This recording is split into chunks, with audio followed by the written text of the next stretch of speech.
Hi there, this is Alvin, and welcome to the Kickstart Commerce podcast, where we share search marketing and domain investing strategies to help grow your business. In today's episode, our guest is none other than Michael Gargiulo, a longtime domain investor and developer and serial entrepreneur. Now, you may recall Michael's name from a Domain Sherpa interview, where he shared his experience and all the whys behind the multi-million-dollar purchase and development of VPN.com. A company dedicated to helping users find the right VPN for their needs by comparing over 1,000 providers. As a quick backstory, today's podcast is really a follow-up conversation to a NamesCon 2020 session entitled Your Portfolio Never Dies, Estate Planning for Domain Investors.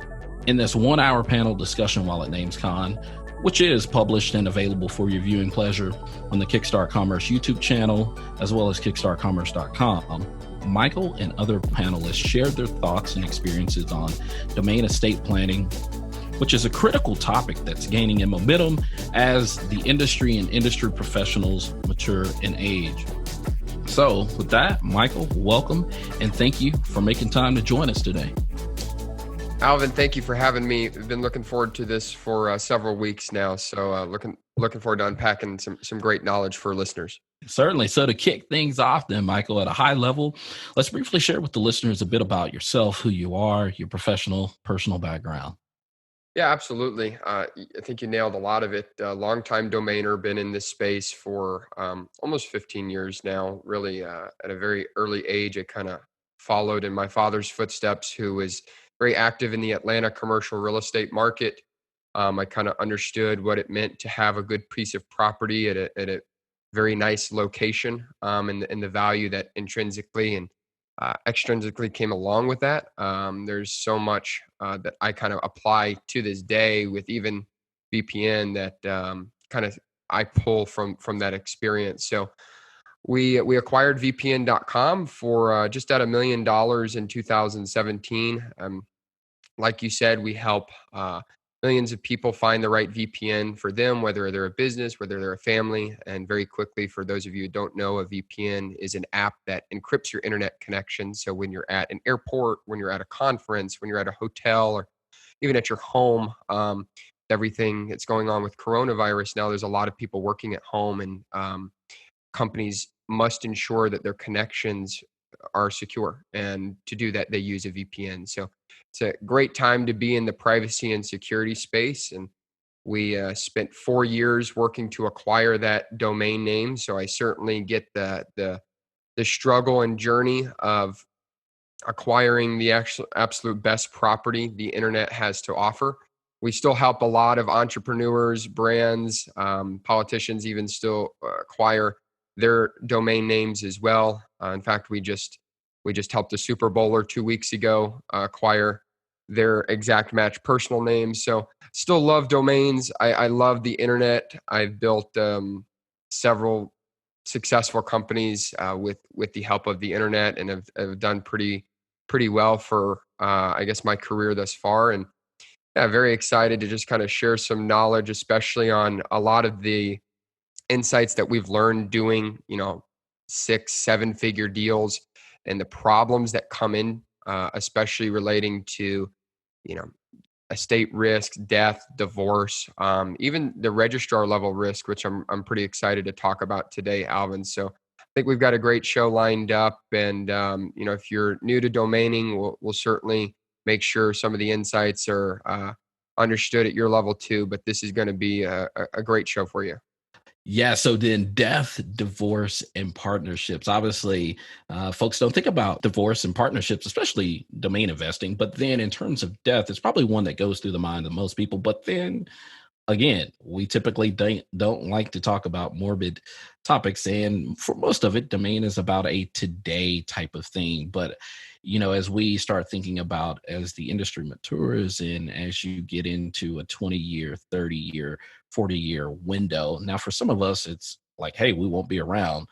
But doing things, for instance, for myself, I tend to invest for a longer term. Yes, there are domains that I flip today, but then there are some that I'm keeping and holding back from our kids. And so, today's episode is really about, how do we take some how do we seriously consider one, death, divorce, partnerships, and how it may impact us in domain investing as well as domain estate planning?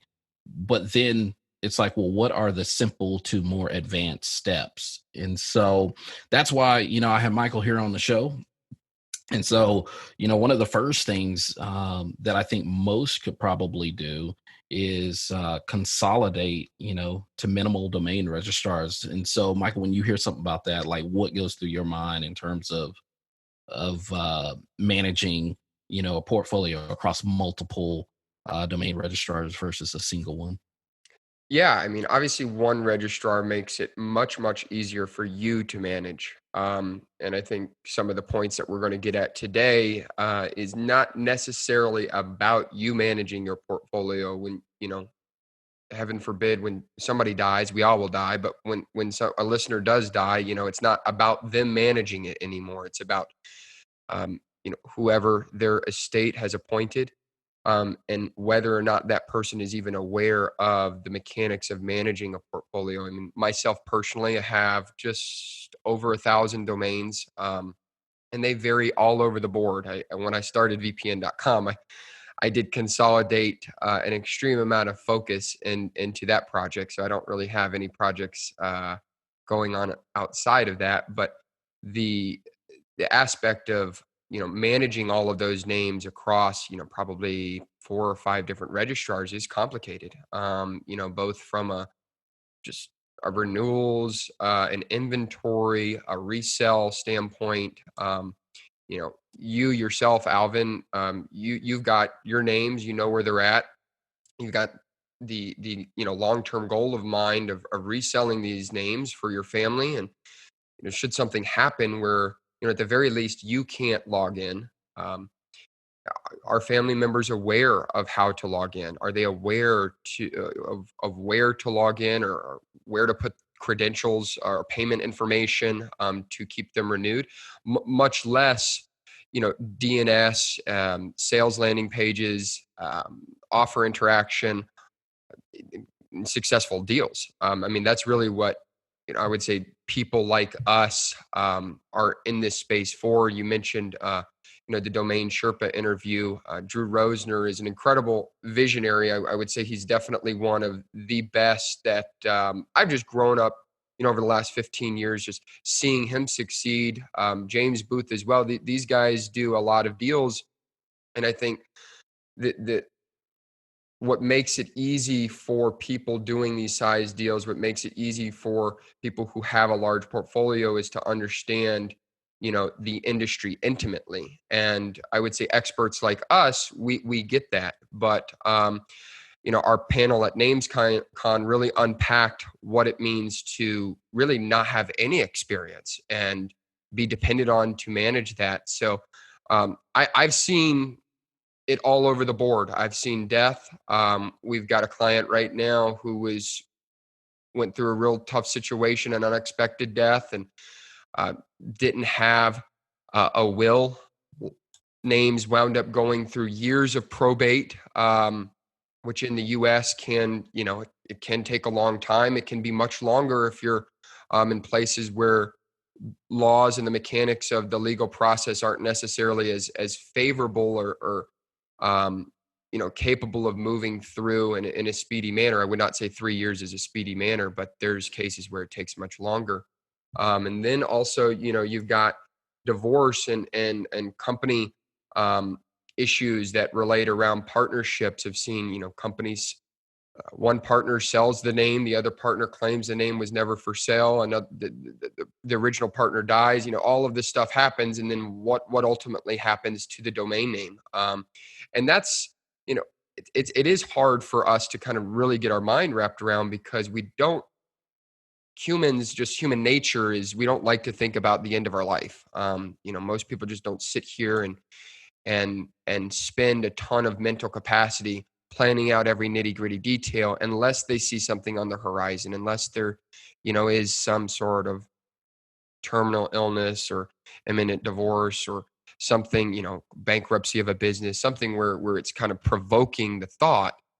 We don't sit back when things are okay and plan it out. And I wouldn't say there's a lot that you have to really think about, but there are some things like consolidating your names into um, one particular registrar where it is easy, making sure that, GoDaddy's got a very unique consolidation feature where your names can renew on the same date every year if you would like. So, you can imagine when you're dealing with large portfolios, thousands, tens of thousands, hundreds of thousands of domains, small little things like that make a difference in your ability to manage it, much less someone else's. So I guess the overarching point as we get into our topic today is, we know how to manage our inventory. We know how to manage what we've built, but take ourselves out of the equation. And how does the process work at that time, or does it work at all? And those are the risks that we want to unpack and help viewers think about,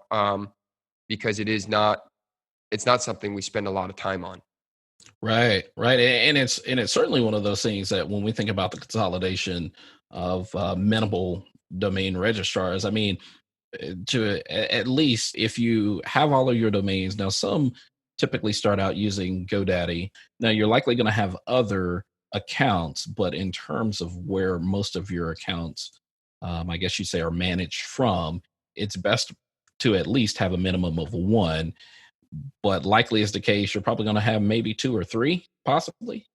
Yeah, I mean, I if you're an active investor like, we are, you buy and sell names from people that host their names at different registrars. So sometimes I go through the effort to auth code it, and externally transfer it out.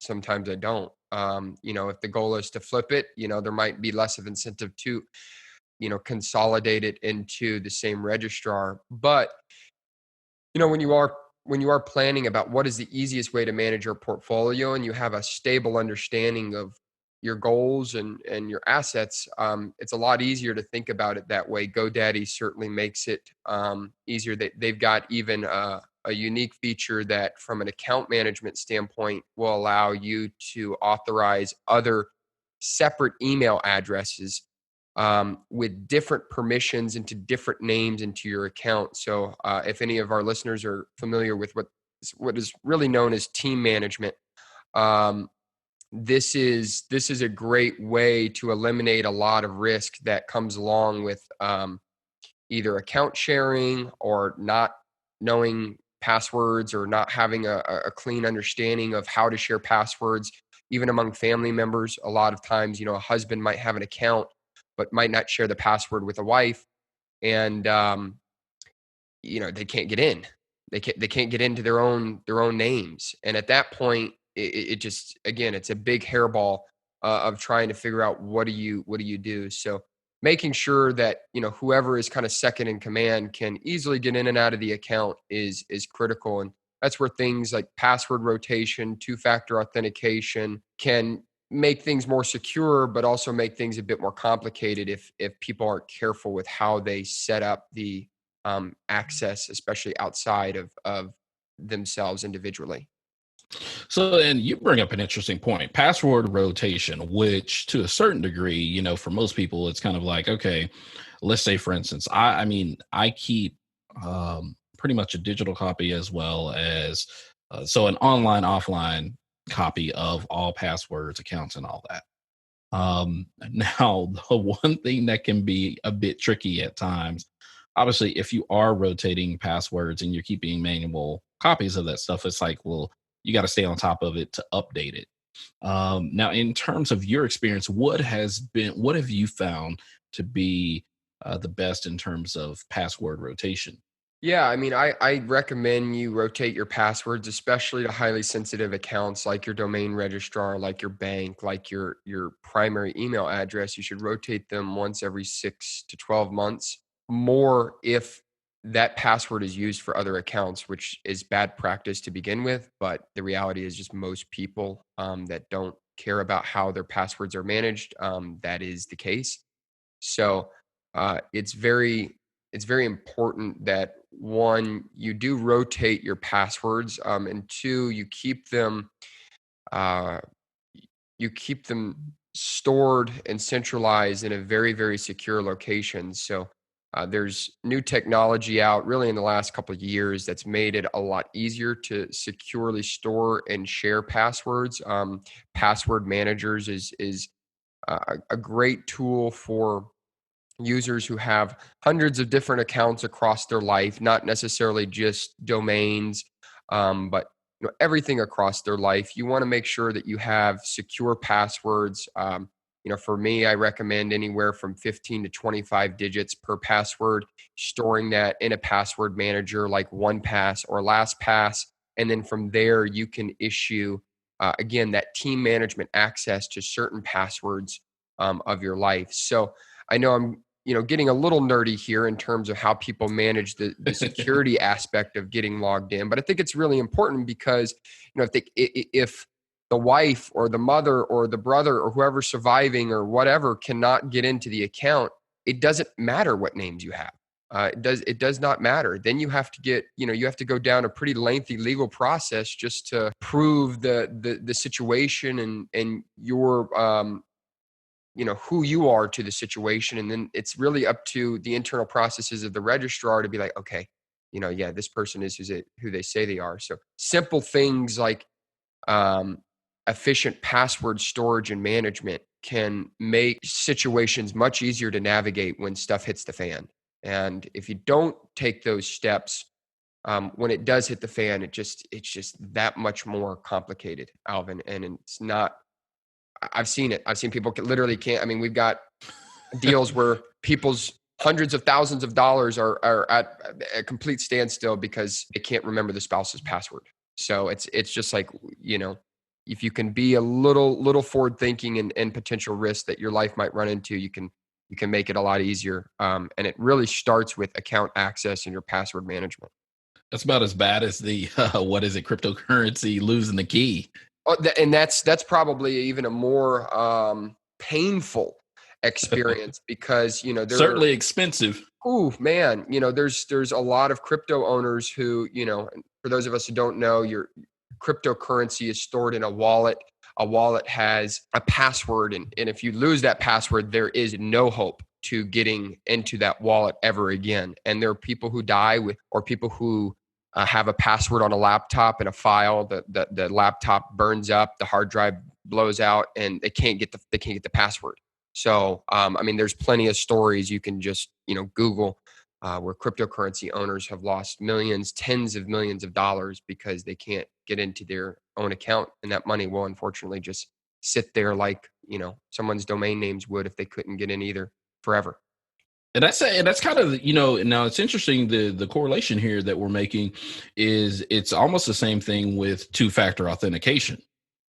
It is. I mean, it is because two-factor can make it more secure, but it also can make it substantially more complicated. So for, listeners who don't know what two-factor is, it is basically a password on top of your password that has to be verified through another device typically or a separate email. So when you log into your GoDaddy account, if you have two-factor activated, they will then ask you for a two-factor authorization code. And at that point, your email, your phone will receive a message, and then you'll have to enter that password into the GoDaddy website.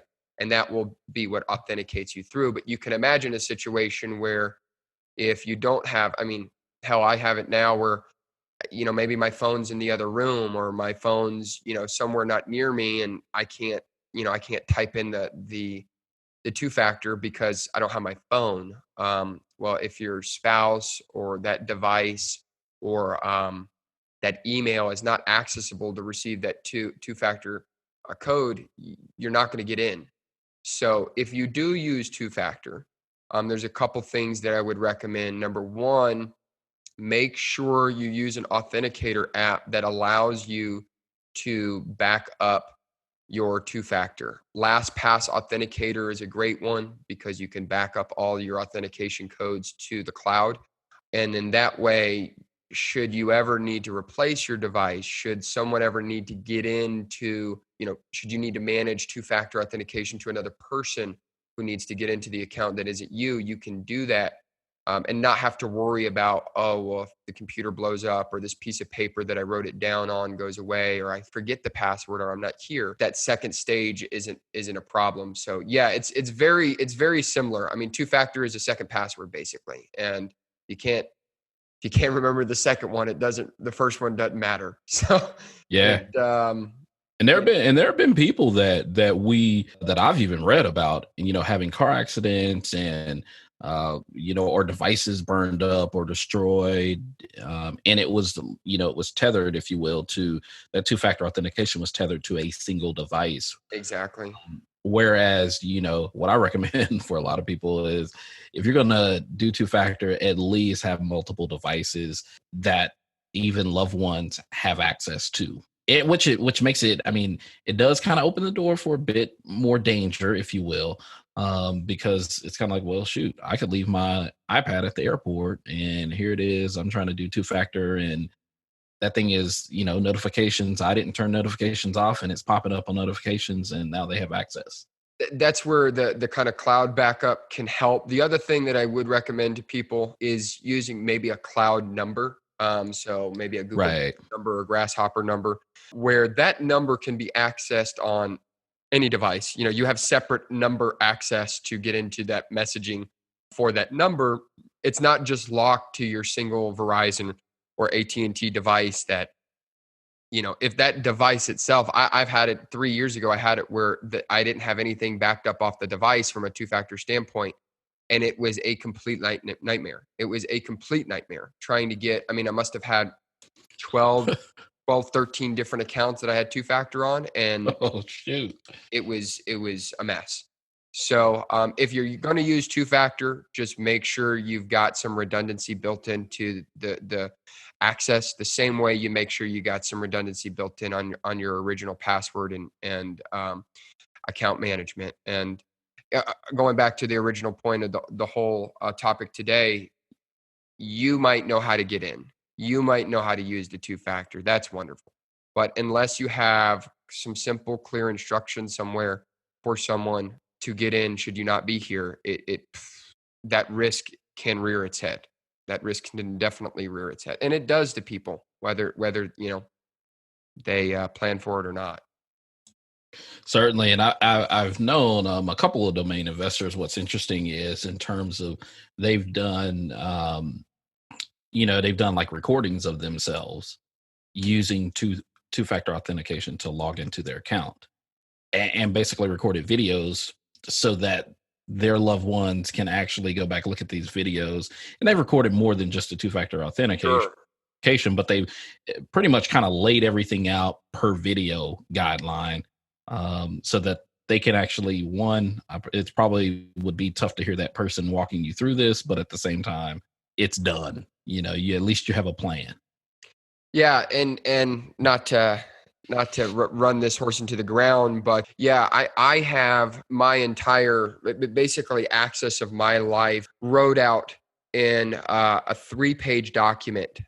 So it outlines how they can get into my password manager. It outlines how they can get into my domain registrars, and how they can get into sensitive accounts that I have that may or may not be locked down with two-factor. And then those documents are stored in a very secure vault at a bank. I know that might be the extreme for people kind of thinking about, just even a situation where maybe I'm in the hospital or maybe, something happens and I'm just not here. Those instructions are critical. And, I was just in Florida with an incredible domain investor, Rick Schwartz, who, he has hundreds of millions of dollars in names.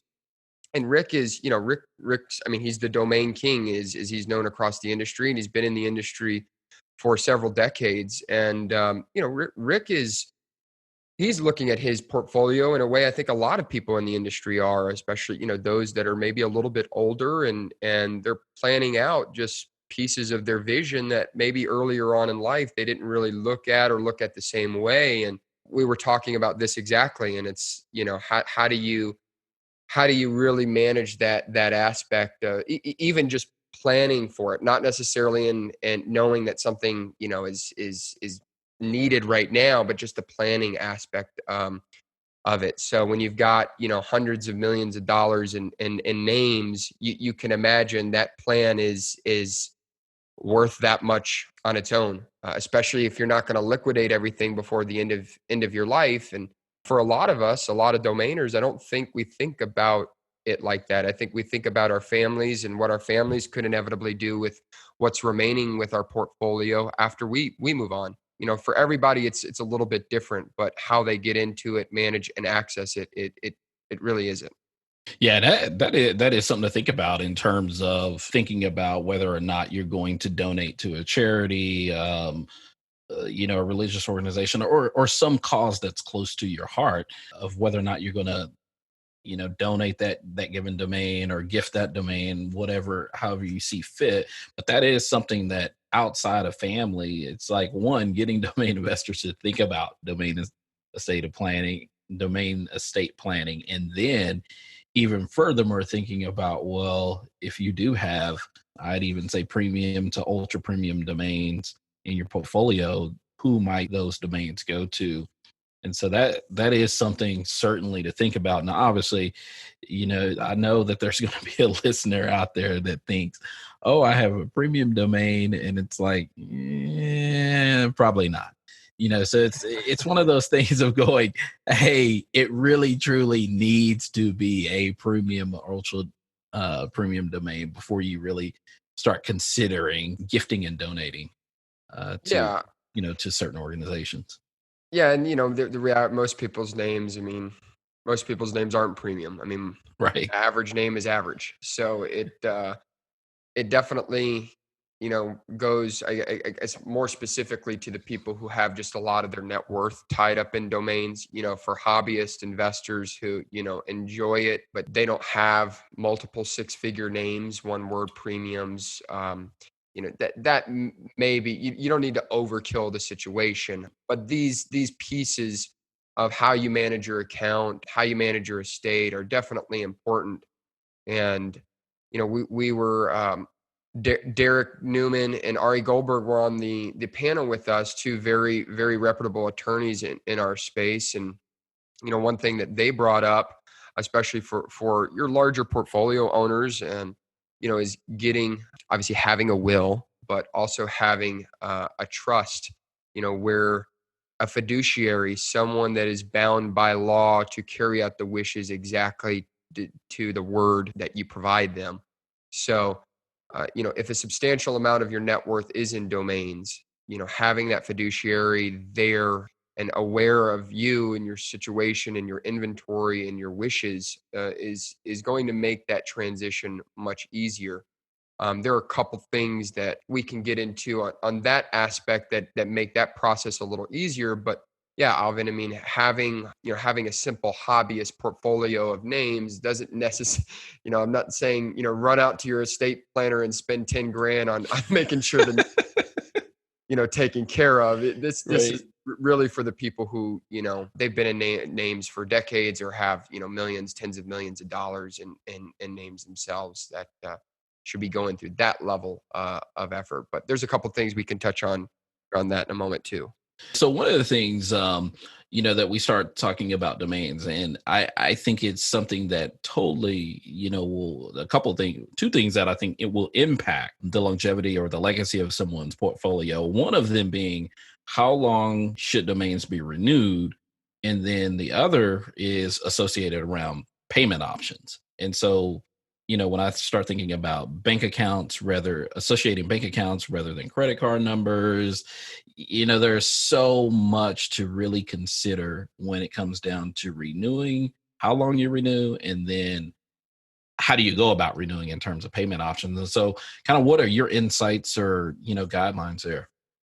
Yeah, so great question. I mean, at vpn.com, I've got the max registration on this and a number of domains that are my most valuable. I would recommend that to be the case for anybody, especially anybody who is an end user of a name. There are some benefits that come along with longer term registrations, specifically how Google looks at your domain in search engines. If they see a brand who registered a name out for another 10 years compared to a brand whose name expires in 3 months, and they're ranking them side by side, well, they're going to respect the 10-year registration more than the 3-month expiry. That's one of 200 factors that Google looks at, probably more, but 200 that the SEO industry believes are out there. So there's that aspect of it. There's also the risk mitigation aspect of, if something is on the horizon in your life from a health standpoint, or even just you know, an asset planning standpoint, longer registrations are very helpful. But if you have thousands of names, you can see a situation where that, can become very, very costly.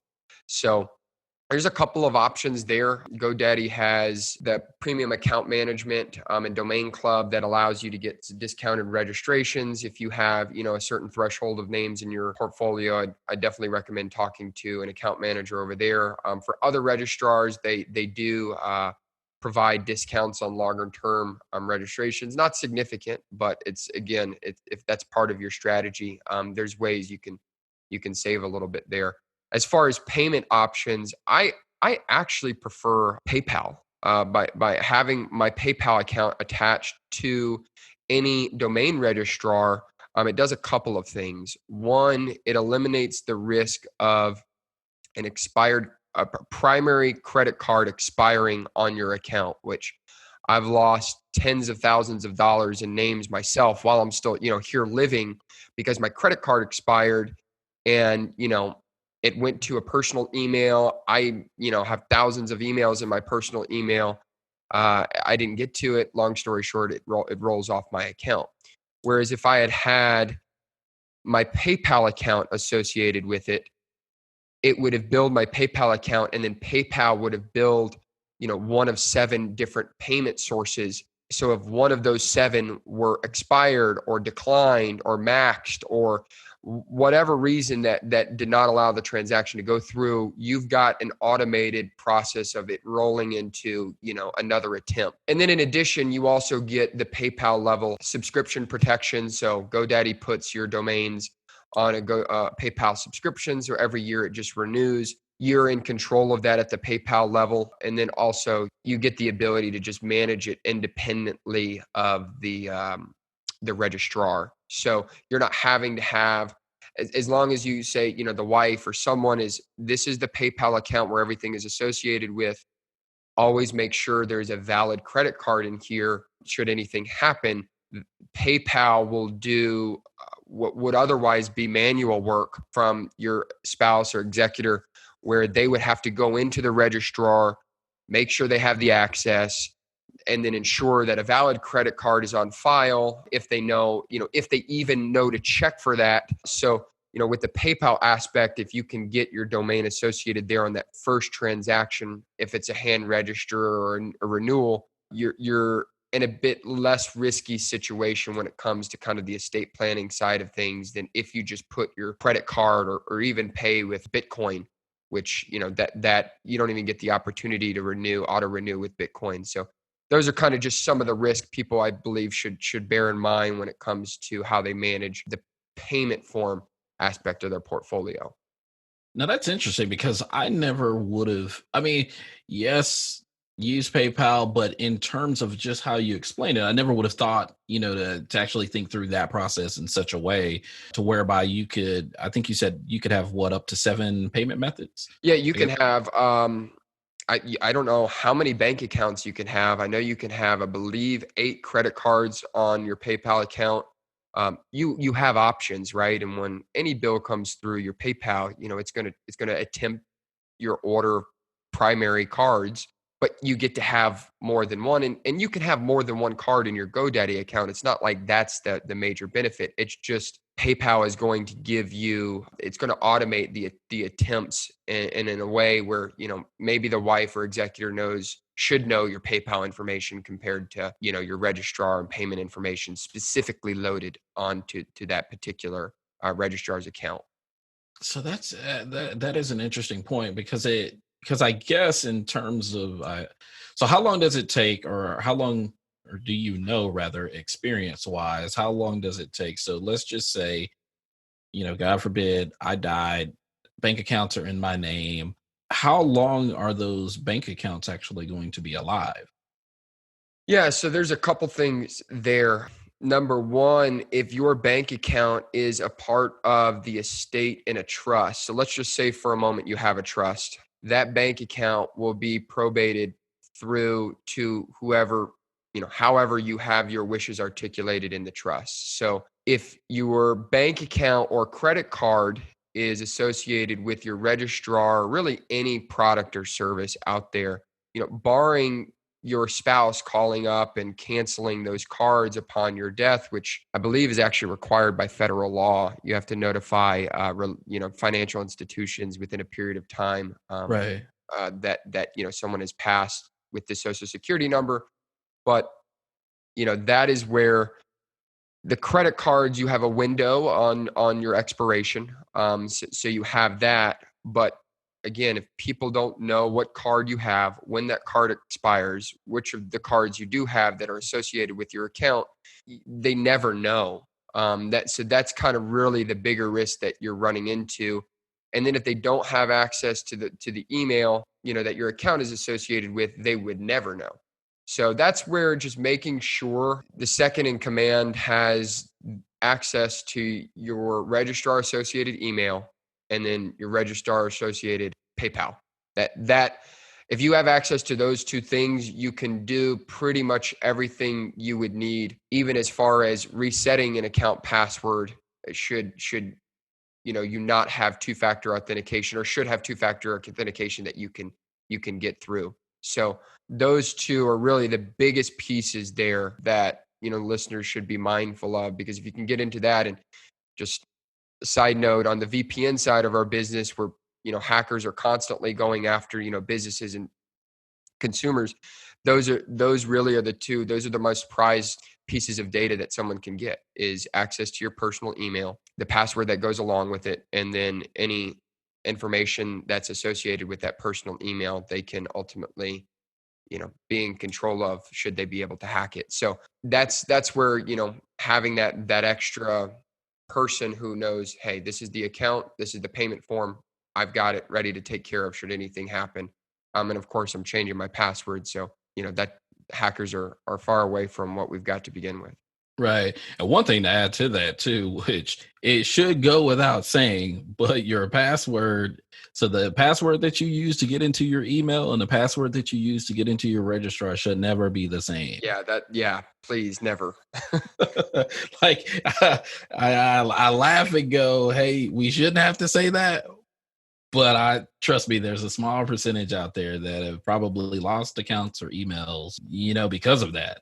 And that's the first thing that a hacker does. They'll try that. They'll log into your email, and then they'll see all basically the high value accounts that you have associated with it. So financials, asset base, think domains, crypto, even any institutional accounts that might have PayPal, or things that carry just value. And then they'll attempt the same password and the same email. And like you just said, if you're like the average person out there who uses that or a variation of the same password, it's not a happy or pretty ending for you.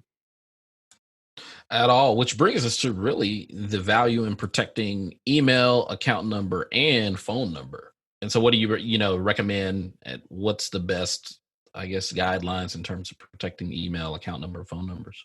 Yeah, I mean, the email associated with your account, in one way or another, is likely going to be public, especially if you use an email that is associated with other public profiles that you have. Right, That's, unless you have an anonymous email that is only associated with your domain registrations, which is definitely, it's a cleaner route to go. I do right, understand for a lot of people, having another email that they got to then check and manage and whatnot is more painful. But that is, if privacy and anonymity are the ultimate concerns, that is the best way to go. The other option, is putting it under privacy.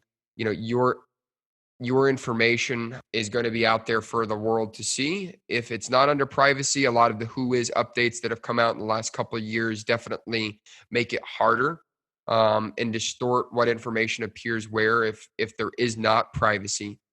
But yeah, you do need to be mindful of who knows what emails, what phone numbers, spoofing, which is the process of making it look like another email address is basically my email address is being used to send someone else a message without my permission. And the same thing is done with phone calls. So this might explain to some listeners why you get phone calls that are from a number or maybe even your number, and you pick up, and it's certainly not the what you were expecting on the other end. So there's this whole lookalike process that goes on with your emails and phone numbers. But yeah, using either an anonymous email, an LLC, even that is not associated with you, but ultimately privacy is the best way to go.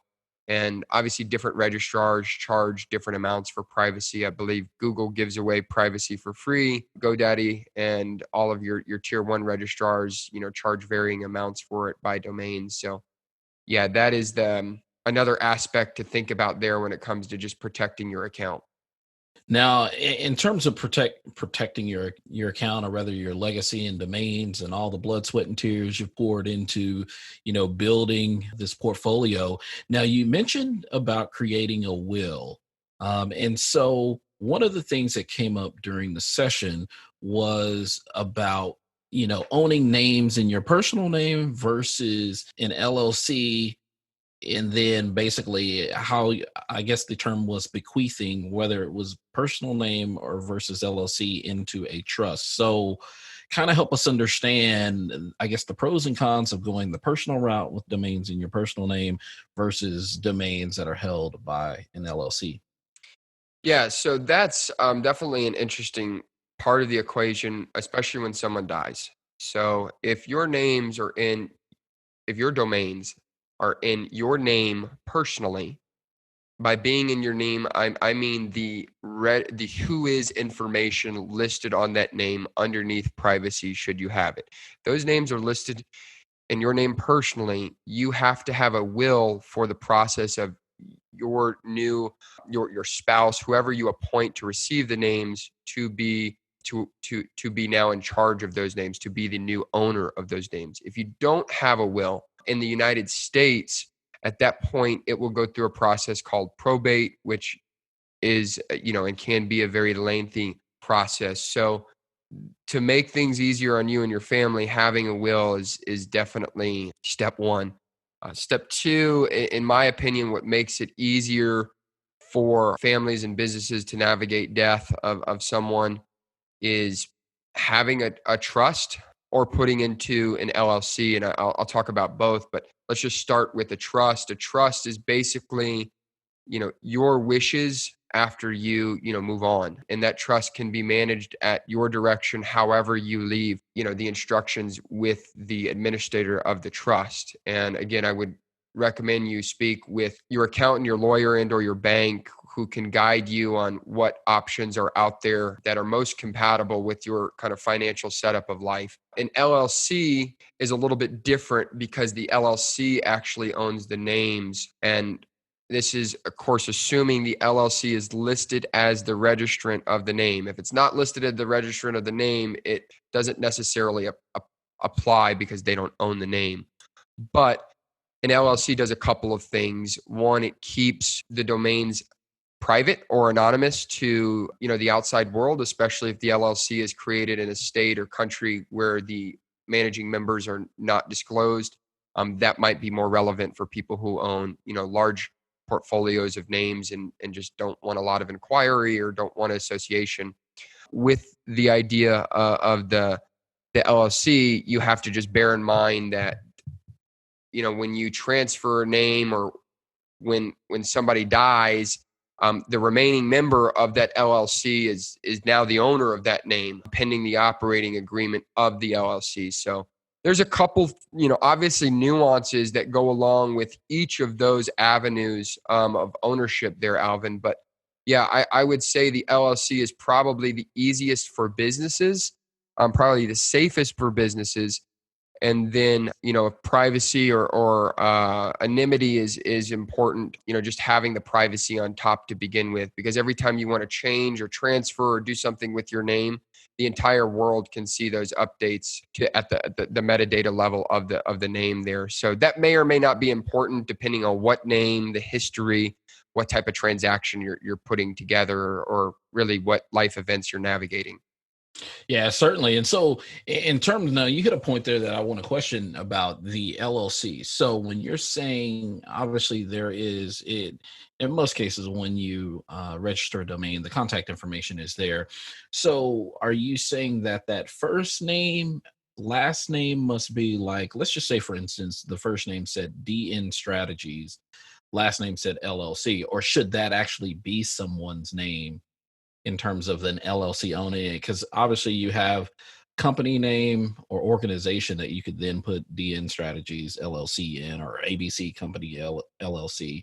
So it's like, what actually, I guess, one being that obviously it has to be recognized, I guess, from a federal tax standpoint of an LLC, but then what constitutes someone being able to look at who is and go, oh, that's owned by a company, oh, that's owned by an individual person or a personal account. Like, what justifies the two? Yeah. So, a person or a company can own a name if there is an entity, an LLC or an INC, or, whatever entity setup your country or company is set up with. You get to fill out that who is however you'd like. I personally like to leave, if I'm going to use just the LLC, just using the LLC, like you said, in the first name, last name field. That prevents a person having to be mentioned. A person can be mentioned because there is an organization field there. I know I can just release a whole slew of updates with who Right. is compliance, and that is obviously an ever-changing ball game of what is the acceptable way to keep your who is information accurate and up to date and in compliance with their standards. But yeah, if there's no person mentioned, it obviously makes it easier than when there is a person mentioned, because for the reasons I just said, if that person is to move on, then at least the company can still manage that according to the operating agreement of the LLC or company, the way it's set up. Gotcha. So then, so someone, they create their will, or they have an LLC, or a trust. How often should they actually review and update this? Because it's not a one and done type of situation. Yeah. So as far as the who is level information or the LLC registration and renewals there, Alvin. Well, I'm saying in terms of if someone has a will, so their will, they codify that, and 2-3 years passes. Should they be reviewing that on an annual basis? Every 3 years, every 5 years, in terms of that will. And what makes me, question this is because I know some, domain investors, obviously they'll buy sometimes, hundreds, if not thousands of domains in a given year that they flip. And so it's kind of one of those things of, am I actually listing domains in a will that basically are sold or flipped or whatever? Or is it at a high level that I'm just saying, hey, domains that are associated in this account, account number 1, 2, 3, 4, 5, 6, whatever's in that account at the time of death is, basically what we're evaluating. Yeah, and that is, there's a couple things there that are important with how the death is navigated. I mean, obviously, if the LLC is permitted to live on with the death of a member, and mind you, some operating agreements Right. stipulate that a company has to be wound up when a member dies. So I would definitely refer you, if you go the LLC route, to making sure that that is stipulated in the operating agreement so the LLC can in fact live on. If it can't, then there's some issues there that have to be handled. But yeah, I mean, I would make sure, as the owner now, if you have particular wishes, those wishes are included in the trust or understanding with the other LLC members. And that can even be wrote into the operating agreement if the portfolio is big enough, because you've got to think, and this is where, having a trust can be easier, especially if you're dealing with a high volume of names that ultimately is going to have to be resold at a level that, just it's just going to have to be handled by someone that is not the person who acquired them. So there's going to have to be a process of approving, of negotiating, making the deal, of transferring. There's going to that information has to be articulated out. Otherwise, it's kind of just left up to the backstop that you leave. So, I would definitely make sure your wishes are spelled out. The person who is, the survivor or the administrator should check on your portfolio. I mean, I would say once every 3 years is probably a little too long. Right. Once every couple months, just to make sure that, renewals are going through fine. If you only have 12 names in your portfolio, then, maybe you can, get away with a little longer if you have longer registration on or whatnot. But yeah, I like to check and make sure everything's going smoothly, and I would probably write that into a trust, and ensure that every 6 months the account is in good standing and XYZ process is done. If an offer comes in, this is, ABC instructions to follow through. This is how a deal, would be acceptable. Evaluate the original cost basis and at least, so and so percent above. And if these things aren't articulated, then ultimately it's just left up to the person's own reconnaissance to figure it out. Like, okay, I think this sounds like a good deal to me, and I'm going to do it. And if that's what you want to leave them with, that's great. That's what they have. But if you're, needing to be more specific, that's where having that fiduciary to manage your trust can just help a lot with that. Right. And obviously, like you said, I mean, I think that it really depends on the portfolio size. Because obviously, if we're talking, a couple handful or maybe even 100 domains, that's pretty easy for most to manage. But once you start talking about it, especially in the neighborhood of probably 300 or more domains, you start getting into the thousands. I know a couple of domain investors that have like 30,000 names. And it's like, yeah, you're probably going to be down to a quarterly basis of checking in and reviewing.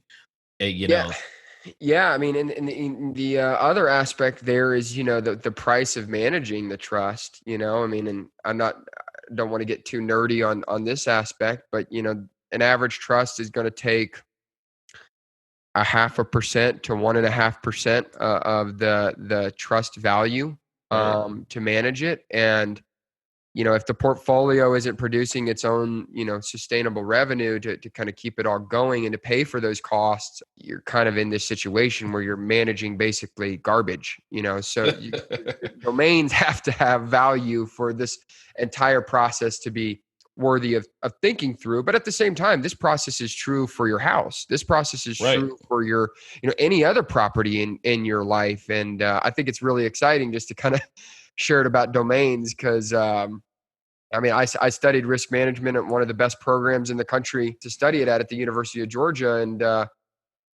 we talked about end of life planning and what it means to go into this process. But us domainers, we never really we never really give it a lot of thought. right.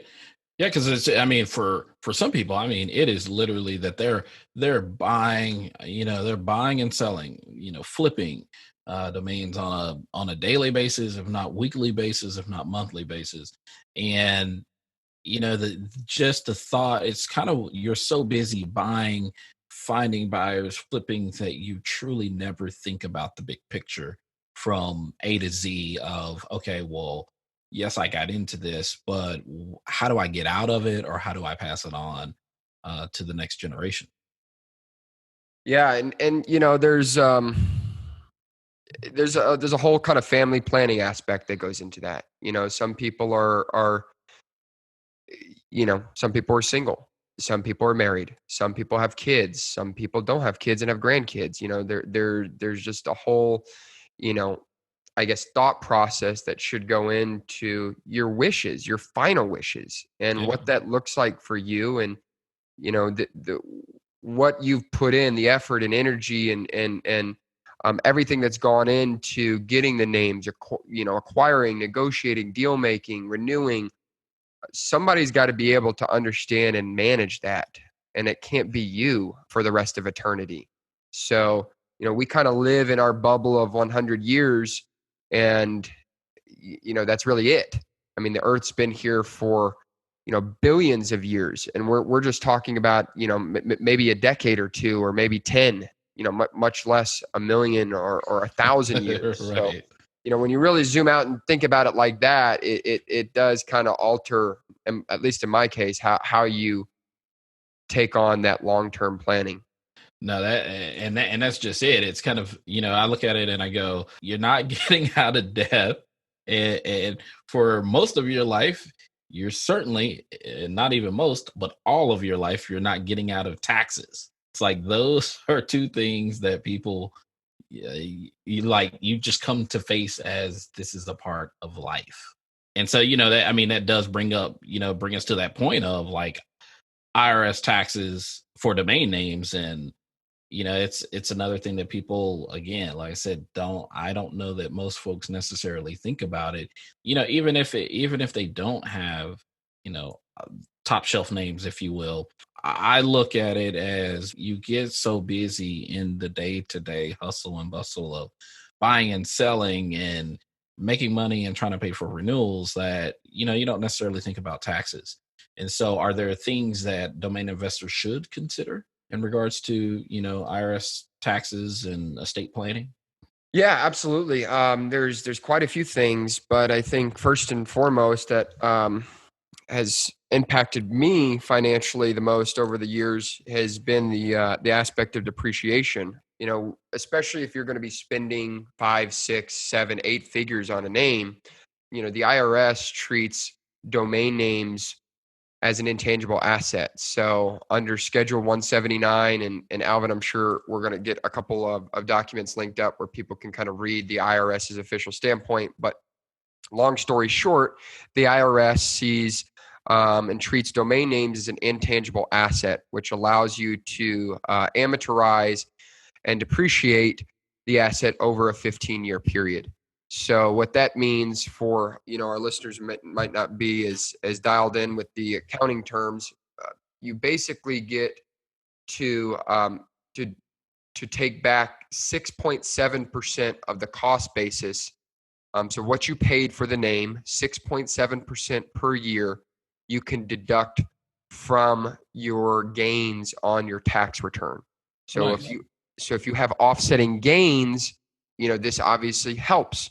If you didn't make money or ran at a loss, you do get to take those losses and they can carry forward. But if you paid, we paid $1 million for VPN.com, and every year we get to write off $70,000, just like if we had, a tractor or a building or a piece of furniture. The IRS depreciates that, and it can add up to a significant. I mean, ultimately, if you're buying the name for your business to resell, in your reselling business, United States government provides you benefits there from that investment. Now, at the end, should you take advantage of that depreciation, and you ultimately resell it, that depreciation is paid back just like selling anything else. So, yeah, I would highly recommend, if you have any reasonable portion of your net worth into, one name, 1,000 names, if there's names you're paying more than $5,000 for, there's money on the table to depreciate each year. There's a memo. If you just Google IRS domain names, the very first result is the IRS's memorandum that goes into explicit detail on how they treat these names, and it is full of some accounting jargon. So again, make sure you just get that to your accountant. But yeah, Alvin, that is by far one of the best vehicles owners can use to, just take advantage of some of the return, especially if you're dealing with, a long-term investor who might put 10, 100, $500,000 into a name with the intention of maybe they don't sell it for 5 years or 10 years or 20 years or, maybe ever, in our case with VPN.com. I mean, I'm not saying I would never sell it, but, we've got several 8-figure offers to sell now. And if I did sell, I would have to pay the government back that depreciation. But the benefit ultimately is you get to take the depreciation from day one of the acquisition, and you get to take that every year until ultimately you exit your position. So, that is really where it can be, I find, major financial benefit, especially to those that don't know that this exists. And if you haven't taken the depreciation, that's okay. It's not to say you can't start, but definitely get that memo over to, your CPA. It's very straightforward. Imagine it's the same thing as owning a building. The government depreciates it at 15 years, which, comes out to about 6.7% per year.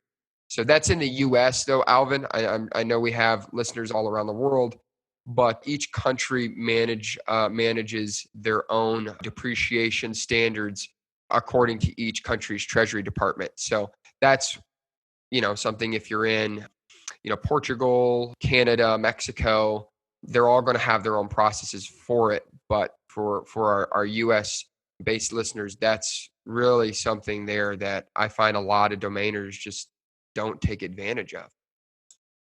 Yeah, certainly. That was going to be the thing that, it's like you're going to have to really go and search out a CPA, an attorney for your given area, that you find yourself residing in. So, don't necessarily know how the law or taxes work there, but hey, Michael and I can certainly say go and get help in terms of the IRS taxes and the benefits. Cause I'm like you said, if you're spending 5, 6, 7 figures or more on, domain name investment, that you should be certainly looking to do such a thing, if it's available, where you're at.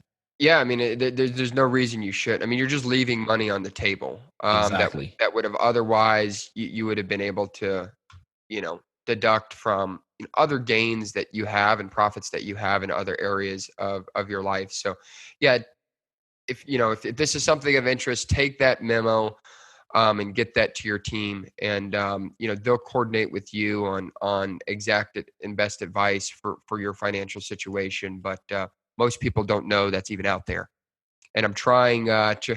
I mentioned this at NamesCon, and we made some good progress with it. But President Trump in the U.S. made it last year under Schedule 179, where you can take the full amount of depreciation day one. So instead of seeing a 15-year horizon where you can only take 6.7% each year, you can take the entire thing day one. Unfortunately, that is only for tangible assets. So think for your business, think tractors, other sorts of vehicle investments, tangible investments that you would make in your business.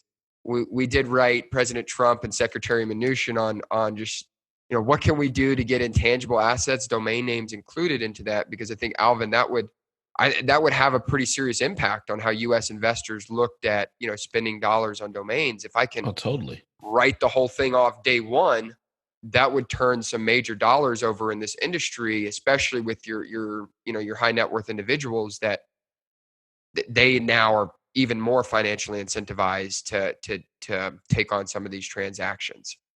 I totally agree, because I think because you said it's well, I guess it's only applicable for the next 2 years or a year, Yeah, a little over a year.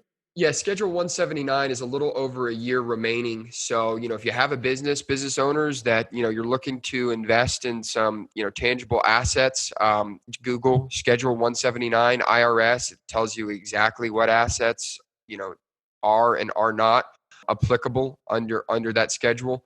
Right now, I believe that's renewed through 2022. So, in a little less than 2 years, that would expire pending it not being renewed. I do know the administration does plan to renew those cuts and add more, which is why I'm doing what little bit I can to, what can we do to get intangible property in there? Because if we could do that, it would make all sorts of technology investments applicable to opportunities that maybe just wouldn't have otherwise ever been engaged with.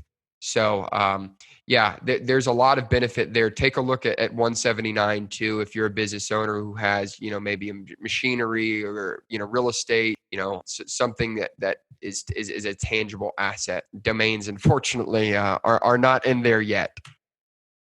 Well, certainly. And so, wrapping up, I mean, what would your advice to be? Like we've spoke about a number of items today. And so what would your advice be to a domain investor listening in and they're wanting to, start their journey in terms of, sound or prudent domain estate planning? Like, what is the critical point? Where should they start? Yeah, so that's always the toughest part is how do I go about planning through this? First and foremost, just write down your goals. Your goals kind of through the end of your life and beyond. And a lot of us don't really take that time to think about that. At the end of my life, what are the wishes with whatever assets I have left? Don't necessarily think about each domain. Just think about at a very high level, what are my wishes?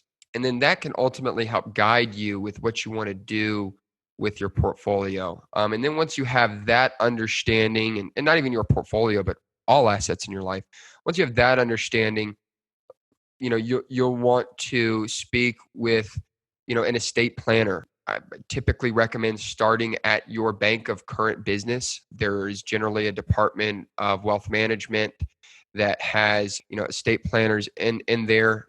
They don't charge for meetings and consultations generally, especially if you're an existing customer there, and you can guide them through, hey, these are my assets, these are my wishes. Give me an overview of what options you see being the best vehicle to accomplish that. And you can touch on just each of the pieces that we've talked about here. A will, a trust, having assets in an LLC. I would in fact try and provoke some of those questions in the conversation so you can just pull out a clearer understanding on what exactly is the best way for you to go forward. Because the reality is, Alvin, it's not just domains that we're trying to plan for here. It's really your entire life and the Right. assets inside of it. Domains are just that's just one bucket. Yeah, it's like a small slice of the pie. Yeah, exactly. So and for a lot of people, it might be bigger than for others. It might be a large percentage of their net worth, in which case it is very important that their wishes are acknowledged and followed throughout their life and beyond. One thing there that you might want to bring up, we didn't get the opportunity to touch on, but is power of attorney. I would recommend having a power of attorney. Basically allows you, if you're incapacitated but still living, a power of attorney allows you to appoint someone to make decisions on your behalf.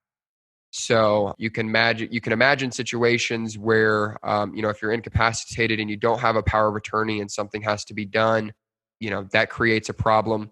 If you are terminally ill, when you can plan for it, moving assets into your partner's name or your spouse's estate or LLC generally makes it easier, domains included, which is just a simple change of ownership at the who is. But yeah, that is generally the best place to start, your bank. And then of course, if you have a CPA firm, they're generally going to have an estate planning department as well, and they can basically cooperate with your wishes from the estate planning that your bank would ultimately end up managing. Some CPA firms have fiduciaries where they can manage your estate. I generally prefer going with a bank just because it's there's more regulation around a bank, and going with a larger bank that is going to be here in 200 years versus maybe a little small community bank that they've only been around for 12, 15, however Right. long. So yeah, that's generally what I would think about and where I would start, Alvin, when it comes to just this whole part of our lives. It really comes down to what you want and starting there. Don't be overwhelmed with the process. Just think about your wishes at a high level and then back into the mechanics that can, ultimately accomplish that. And so last but not least, I guess, is there anything else that you'd like to share with the listeners? Alvin, I very much appreciated the interview today. This is probably one of my favorite interviews I've ever done, just because you've allowed us to get into some real nerdy details. So thank you to that, and thank you to your team who's just helped arrange all of this. And if you ever, our listeners ever need any help with, premium domains generally above $50,000 all the way up to $10 million, we'd be happy to help. You can learn a little bit more about us and our team at vpn.com/domains. We've got some incredible talent, Sharjil Salim, who's done tens of millions of dollars in deals, myself, and a number of others who work to, help politicians, universities, entrepreneurs, large brands, accomplish what we've accomplished at vpn.com. So it's a very exciting time to be on the internet. And especially as the internet balloons, into 2 to 3 times the amount of, users, it's going to go from 700 million to just over 2 billion here in the next 10 years. So basically 3 times the amount of competition in every category of industry is coming. And domain names are, in my opinion, and I'm sure some of the best experts in the world agree, Rosner too, and domains are the best way to create a permanent competitive advantage. And Warren Buffett said it best, we look for companies to invest in that have durable competitive advantages. And as an end user, there's no other way that you can, no cheaper way that you can create a durable competitive advantage to build your vision on than a premium exactmatch.com domain name. So Alvin, I'd certainly appreciate the time to get today. You can find us on LinkedIn, or just shoot me an email, michael@vpn.com, and we'd love to get you taken care of.